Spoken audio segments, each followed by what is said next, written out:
Today, I'm Nestor Lecanto with the Pacific Daily News. Here are our top stories from the PDN Newsroom. Developer Northern Market LLC will have until December 31 to break ground on a long-awaited shopping mall in Dededo following lease revisions that property owner Guam Ancestral Lands Commission approved Wednesday. GALC commissioners unanimously approved a deal that will allow Northern Market to keep deferring its unpaid rent, now at $1.9 million and growing, until construction of the mall is wrapped up in 2027. In exchange, the Ancestral Lands will get a 50% cut of net operating profits once the venture launches, with a guaranteed monthly minimum payout of $15,000 on top of the $27,854 in base monthly rent. At a minimum, the new terms will bring the Ancestral Lands $21.6 million through the end of the lease in 2064. Guam Economic Development Authority Real Property Manager Diego Mendiola told commissioners.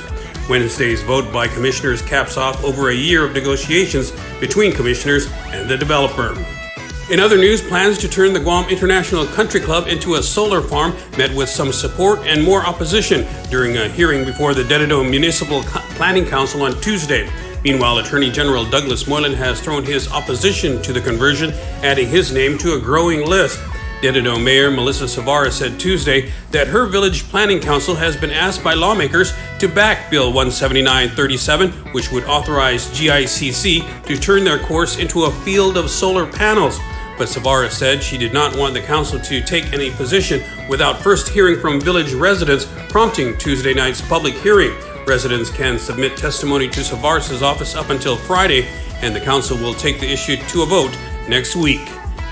For decades, Guam has fought to have the actions of a handful of men from the Marianas who fought in Vietnam, including retired Army Command Sergeant Major Martin Manglonia, retired Army Sergeant Major Juan Ogo Blas, and late Army Specialist 4 Joseph Meno Perez, to be reviewed by the Department of Defense to determine if they deserve the military's highest award, the Medal of Honor. Now, Delegate James Moylan, who is seeking his first re-election, is renewing the push for Medal of Honor for the Sons of the Marianas, this time by introducing 3 amendments in the 2025 National Defense Authorization Act.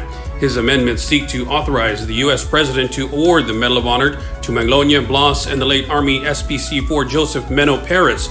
According to Moylan, the amendments were introduced to ensure that true war heroes such as Perez, Blas, and Manglonia are provided the highest of distinctions, which are awarded to service members. In other news, newly hired skilled foreign workers under the federal H-2B visa program will have higher pay following the U.S. Citizen and Immigration Service's recent approval of new H-2B prevailing wage rates for common construction occupations, including those on Guam, based on an announcement from Acting Governor Josh Tenorio. The rates will not change again until June 2026. The new rates only affect new application for H-2B workers filed with the Guam Department of Labor on or after June 11, 2024, Adelup announced on Wednesday. Certified wage rates for current approvals remain at the old wage rates until the employer's valid labor certification expires. All of the occupations on the list for which H-2B workers are commonly imported saw increases in wage rates. For more on these stories, go to GuamPDN.com and follow us on social media.